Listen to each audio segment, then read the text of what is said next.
Hi friend, this is अंकित। आपका हार्दिक स्वागत करता है अपने यूट्यूब चैनल मैथ्स लवर अंकित पर। आज की इस वीडियो में हम अपना रिलेशन एंड फंक्शन स्टार्ट करने वाले हैं। मैं आपको थोड़ा सा आइडिया दे देता हूँ। रिलेशन एंड फंक्शन आपका क्लास 11th का चैप्टर नंबर 2 है। इससे पहले जो चैप्टर आता है वो आपका सेट चैप्टर आता है, जिसको हम कवर कर चुके हैं।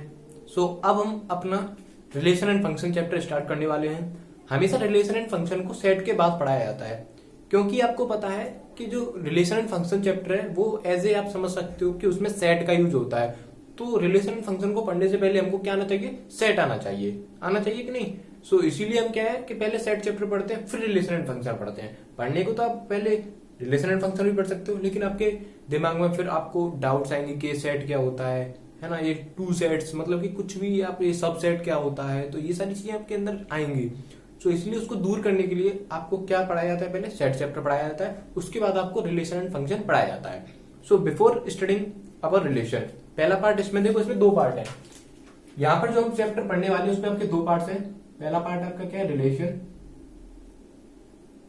फर्स्ट पार्ट है आपका रिलेशन और दूसरा पार्ट है आपका फंक्शन। पहला पार्ट क्या है आपका?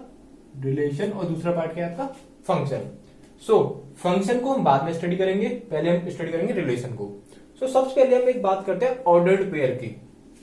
सबसे पहले जो हमारी बात है वो है ऑर्डर्ड पेयर के ऊपर। Ordered pair. ऑर्डर्ड पेयर क्या होता है? नाम से पता चल रहा है पेयर है, मतलब जोड़ा होगा, किसी न किसी चीज का जोड़ा होगा जिसमें 2 चीजें आएंगी। अब ऑर्डर्ड है मतलब जहां पर ऑर्डर इंपोर्टेंट रहेगा, आगे पीछे करने से ये जो पेयर है वो डिफरेंट हो सकता है। इसको समझ सकते हैं एक एग्जांपल से। जैसे आपने एक पॉइंट देखा होगा, सपोज करो आपने कोई पॉइंट ले लिया 2,3। Suppose this is a point P जिसके कोऑर्डिनेट्स कितने हैं? 2,3। This is a ordered pair. Ordered pair को सिंपली हम इस क्लोज ब्रैकेट से, ये जो क्लोज ब्रैकेट है इससे रिप्रेजेंट करते हैं, और ये आपका ऑर्डर्ड पेयर है। अब यहां पर ऑर्डर कैसे इंपॉर्टेंट है? यदि मैं 3 को आगे ले आऊं और 2 को पीछे ले आऊं तो ये पॉइंट ऑफ P नहीं रहेगा, ये पॉइंट ऑफ Q बन जाएगा। नहीं आया समझ में? मैंने क्या बोला? ऑर्डर्ड पेयर मतलब होता है जहां पर ऑर्डर क्या होता है? इंपोर्टेंट होता है। जैसे कोई पॉइंट है 2,3, this is an ordered pair. Okay, अगर मैं यहाँ पर 3,2 लिख दूं तो वो बदल जाएगा, क्योंकि यहाँ पर क्या आपका ऑर्डर इंपोर्टेंट है। अब कुछ बच्चे कहेंगे 2 और 3 तो ये यहाँ पर भाई ये 3,2 है, ये 2,3 है, यहाँ पर ऑर्डर इंपोर्टेंट है। अच्छा, जब आपने सेट चैप्टर पढ़ा था तो सपोज करो कोई सेट ए है जिसके एलिमेंट्स कितने हैं? 2,3, और दूसरा सेट बी है जिसके क्या है? 3,2। तो यहां पर ऑर्डर इंपोर्टेंट नहीं होता है। In case of sets order is not important, so these are called unordered pair. यहां तक क्लियर है? ऑर्डर्ड पेयर क्या होता है? जहां पर ऑर्डर इंपोर्टेंट रहता है। यदि उनका आप ऑर्डर बदल दोगे तो वो वहां पर कंडीशन भी बदल जाती है। ये पॉइंट P बन गया, ये आपका पॉइंट Q बन गया।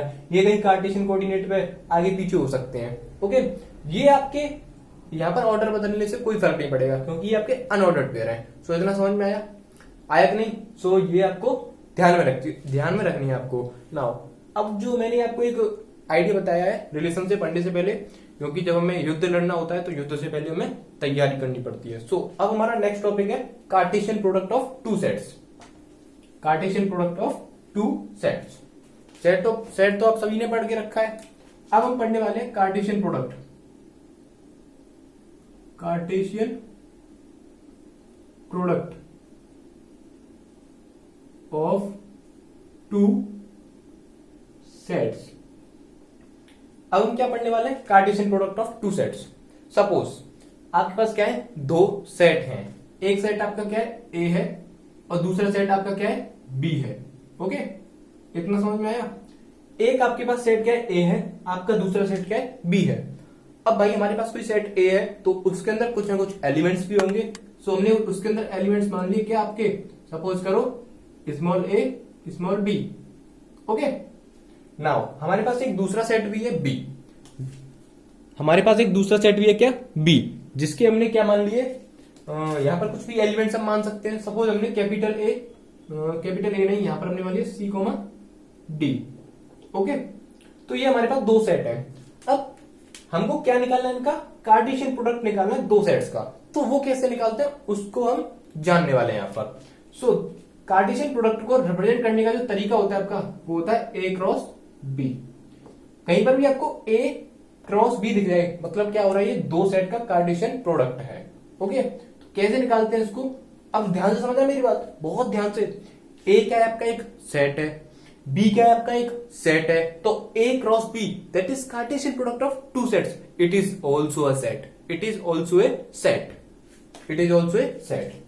100 करोड़ की बात बोली है मैंने, चलो आप फ्री में ले जाओ। अब देखो, ए को सी के साथ, ए को डी के साथ, ए को सी के साथ कैसे लिखेंगे, ऑर्डर्ड पेयर में लिखेंगे। पता चल गई मैंने ऑर्डर्ड पेयर क्यों पढ़ाया था आपको, तो ए और सी का ऑर्डर्ड पेयर बनेगा, फिर ए और डी का ऑर्डर्ड पेयर बनेगा, ए और डी का ऑर्डर्ड पेयर बनेगा। ओके, बी और सी का ऑर्डर्ड पेयर बनेगा, बी और सी का ऑर्डर्ड पेयर बनेगा, फिर आपका डी और बी और डी का ऑर्डर्ड पेयर बनेगा, बी और डी का ऑर्डर्ड पेयर बनेगा। अब कुछ बच्चे कह रहे होंगे इसमें क्या है, ए क्रॉस बी है, अगर हम सी को ए के साथ फिर सी को बी के साथ ऑर्डर्ड पेयर बना दें तो क्या है, कोई आंसर पर कोई फर्क पड़ेगा नहीं, तो भाई नहीं फर्क पड़ेगा।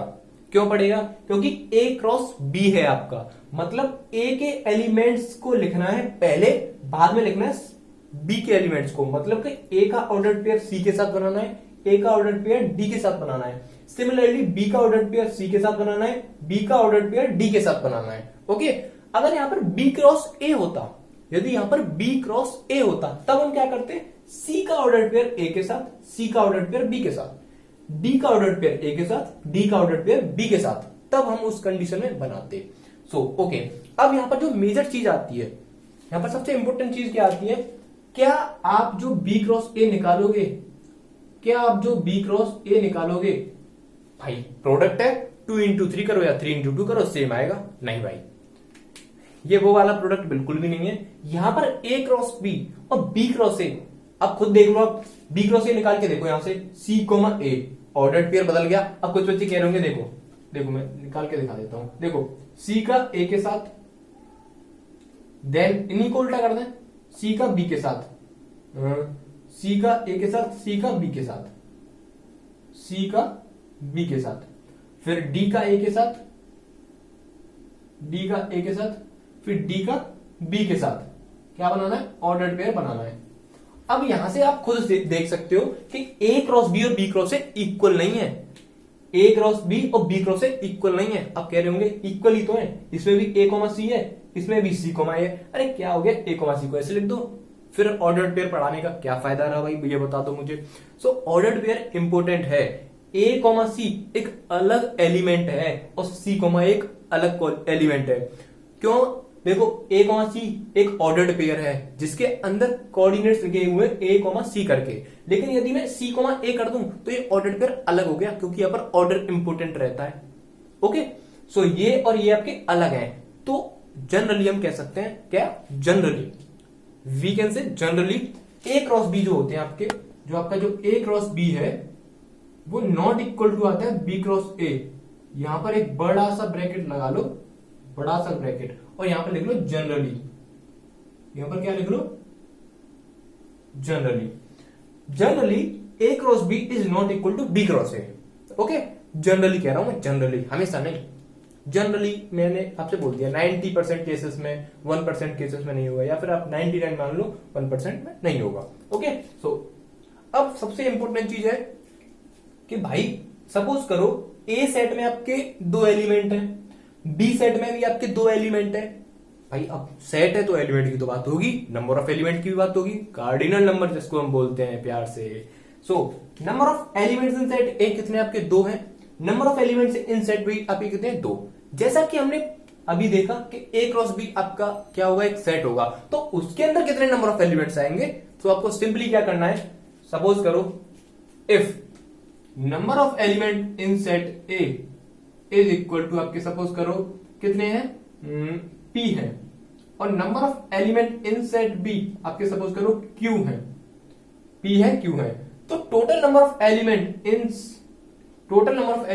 इन सेट A क्रॉस B, कुछ नहीं करना आपको, P और Q को मल्टीप्लाई कर देना है, P और Q को मल्टीप्लाई कर देना है। तो यहां तक क्लियर है ब्रदर एंड सिस्टर्स, क्लियर है यहां तक कोई किसी को कोई डाउट, छोटी सी भी डाउट, बड़ी डाउट, छोटी डाउट, बड़ी डाउट, कैसी भी डाउट हो, डाउट है नहीं। सो यहां तक हमने बात की, कार्टेशियन प्रोडक्ट देखा, नंबर ऑफ एलिमेंट अगर ए में इतने हैं, P number of element in set B में इतने हैं, तो आप ए क्रॉस बी में कितने एलिमेंट्स होंगे या बी क्रॉस ए में कितने एलिमेंट्स होंगे, तो दोनों के एलिमेंट्स को मल्टीप्लाई कर देना है। यहां तक समझ में आया। अब अपन लोग चलने वाले किस पर, रिलेशन पर। So please take a screenshot, तब तक हम आगे की तरफ बढ़ते हैं।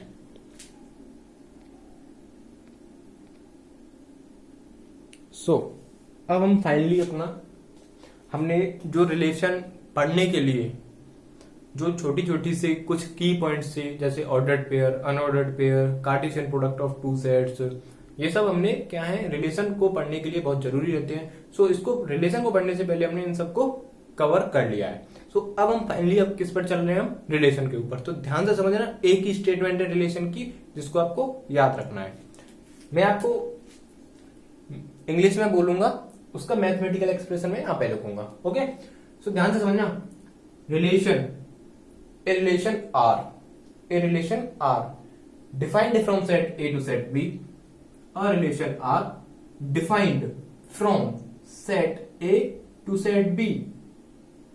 रिलेशन R, देखो अब इसको इंग्लिश में कैसे लिखोगे आप, अगर 2 नंबर में आपका क्वेश्चन आता है या फिर कहीं पे भी आपका ये आता है कि व्हाट इज रिलेशन, तो आपको इंग्लिश भी लिखनी है प्लस मैथमेटिकल एक्सप्रेशन भी लिखना है। So a relation R is defined from set A to set B, set A to set B is the subset of A cross B, is the subset of A cross B, is the subset of A cross B। तो this is the sign of subset. आप सभी ने पढ़ा होगा, जब set chapter पढ़ा होगा आपने, तो आपने ये सबसेट का साइन भी पढ़ा होगा। ओके, सो अगर आपका रिलेशन है कोई R, जिसको हम कैपिटल R से रिप्रेजेंट कर रहे हैं, वो आपका सेट ए से सेट बी पर डिफाइन है, और सेट ए और सेट बी कैसे आपके नॉन एम्प्टी सेट है, जिसके अंदर कुछ न कुछ भरा हुआ है, ऐसा नहीं कि बिल्कुल खाली डब्बा आपको दे दिया जाए। ओके, सो ए से बी पर आपको कोई रिलेशन आर डिफाइन है। अच्छा, तो आर जो होगा वो क्या होगा, ए क्रॉस बी का जो सबसेट, ए क्रॉस बी जो सेट होगा उसका सबसेट आपका रिलेशन होगा आर। ओके, सो इसको एक एग्जांपल से समझते हैं, तब तक आप नोट करिए, मैं एग्जांपल लिखता हूं। सो इस एग्जाम्पल की हेल्प से हम एक रिलेशन का देखते हैं कि भाई थोड़ा सा और अच्छे से पता चलेगा कि हमें कि हाँ रिलेशन ये होता है। ओके, सो इस एग्जाम्पल की हेल्प से देखते हैं। देखो यहां पर क्या बोला है, क्योंकि मैंने आपसे बोला था ए आपका सेट होता है, बी भी आपका सेट है, मतलब सेट है 2, तो कार्टेशियन प्रोडक्ट अगर मैं उन दोनों सेट का करूंगा तो वो भी क्या आएगा, आपका एक सेट होगा, ए क्रॉस बी भी आपका एक सेट होगा। अब देखना कड़ी से कड़ी जोड़ूंगा मैं आपके लिए। अब आपने जो ए क्रॉस बी निकाला है वो आपका एक सेट है, और उसी का सबसेट जो है वो आपका रिलेशन है, तो रिलेशन भी क्या हुआ, आपका एक सेट हुआ। सो सेट हुआ ना, सेट हुआ कि नहीं, आपके दिमाग में भी सेट हुआ कि नहीं, हाँ ये होना चाहिए। ओके, सो ये आपका एक रिलेशन है आर। अब ये कर्ली ब्रैकेट है, मतलब सेट है भैया, और ये कैसे लिखा हुआ है, सेट बिल्डर फॉर्म में लिखा हुआ है। सो ये सेट बिल्डर फॉर्म में लिखा हुआ है, इससे हमें रोस्टर फॉर्म में कन्वर्ट करेंगे, तब हमें पता चलेगा कि हाँ भाई सेट क्या है। सो देखो क्वेश्चन ये कह रहा है कि सेट ए इतना है और सेट बी इतना है, और कोई रिलेशन आर है जो कि डिफाइन है कहां से कहां पर, जो रिलेशन आर है वो डिफाइन किया गया है सेट ए से सेट बी पर। ओके, कोई रिलेशन आर है जो कि यहां पर देखो, यहां पर लिखा हुआ है कि नहीं, ये जो है ए से बी पर डिफाइन किया गया है, 2 सेट है ए और बी, ए सेट ये रहा, बी सेट ये रहा, जिसके अंदर 2 3 एलिमेंट्स, 4 5 6 एलिमेंट्स लिखे हुए हैं। अब यहां पर उसने बोला है कि जो आर है, भाई हमको तो पता है कि आर जो होता है सबसेट होता है ए क्रॉस बी का, तो यहां से फटाफट ए क्रॉस बी निकालो, वही आपका आर होगा। हाँ जी आर होगा, लेकिन यहां पर एक ध्यान से देखो, अगर इतना बोलता कि A comma B, A belongs to set A, B belongs to set B, तो पूरा का पूरा जो ए क्रॉस बी हम निकालते वही हम क्या कह देते आर। बट यहां पर एक कंडीशन दी है, यहां पर एक कंडीशन दी है कि बी की वैल्यू जो है वो a+2 से छोटी है और इक्वल भी हो सकती है। ओके, सो जरा आप ध्यान से देखना, यहां से मुझे ए क्रॉस बी निकाल के दिखाओ, पहले ए क्रॉस बी निकाल के दिखाओ। देखो 2 का ऑर्डर पेयर इन सब के साथ बना दो, तो 2, 4 2,5, 2,6, 3 का ऑर्डर पेयर इन सब के साथ बना दो, 3,4, 3,5, 3,6 बना दिया। अब मुझे एक बात बताओ, अगर हमसे कुछ भी कंडीशन ना दी जाए, केवल इतना लिख दिया जाता कि a, b, a belongs to set A and b belongs to set B, so this is our answer, but यहां पर हमें एक कंडीशन दे दी है, क्योंकि लाइफ है भाई बिना कंडीशन की चलती नहीं है। अच्छा, तो ये भी भाई कुछ ऐसा ही है, रिलेशन है भैया, रिलेशन है, बिना कंडीशन के चलेगा नहीं, कंडीशन के बिना चलेगा नहीं। तो देखो अब आपको क्या करना है, यहां पर जो कंडीशन है वो ये है कि आपका जो b है वो a+2 से छोटा होना चाहिए। तो जरा देखो b की वैल्यू आपकी 4 है और ये आपका कितना हो गया b, और ये कितना हो गया आपका a, तो a मतलब 2+2 कितना हो गया 4 हो गया, और b की वैल्यू कितनी है 4। क्या 4 इज लेस देन और इक्वल टू 4 है? हाँ जी है। सो हमें हमारा पहला एलिमेंट मिल गया 2,4 अपने रिलेशन का। ओके, अब यहां पर जरा इसको देखो, a की वैल्यू अपने 2 रखी यहां पर, तो 2+2 4, क्या 5 लेस देन, क्या 5 जो है यहां पर आपने देखो a की वैल्यू कितनी रखी 2, तो 2+2 4 हो गया, यहां पर आपने रखा 5, क्या 5 लेस देन और इक्वल टू 4 है? नहीं है। सो ये हमारा सेट का एलिमेंट नहीं होगा, यहां पर जो रिलेशन का एलिमेंट नहीं होगा।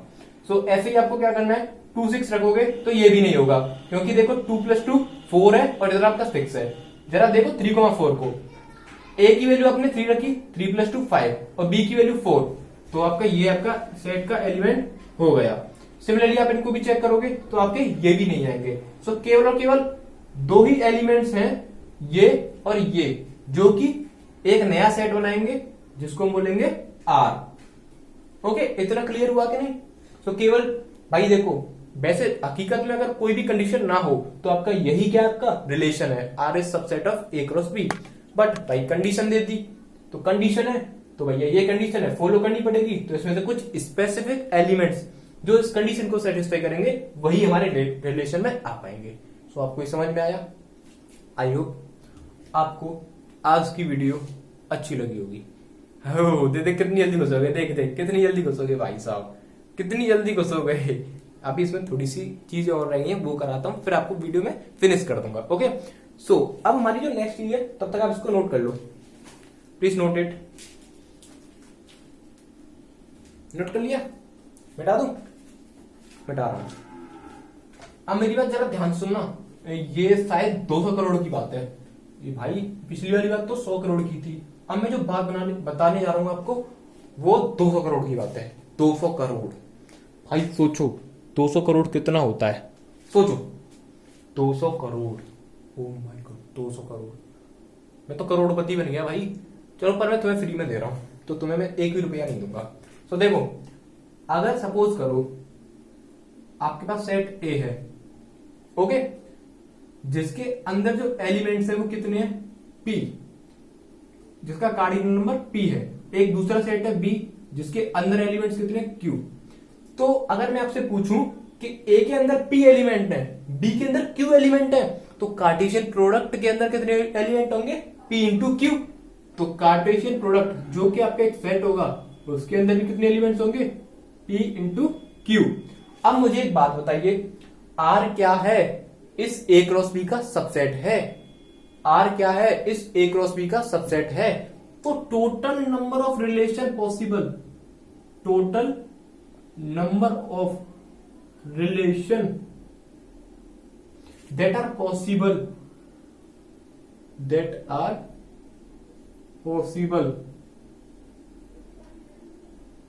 Is equal to 2 to the power PQ।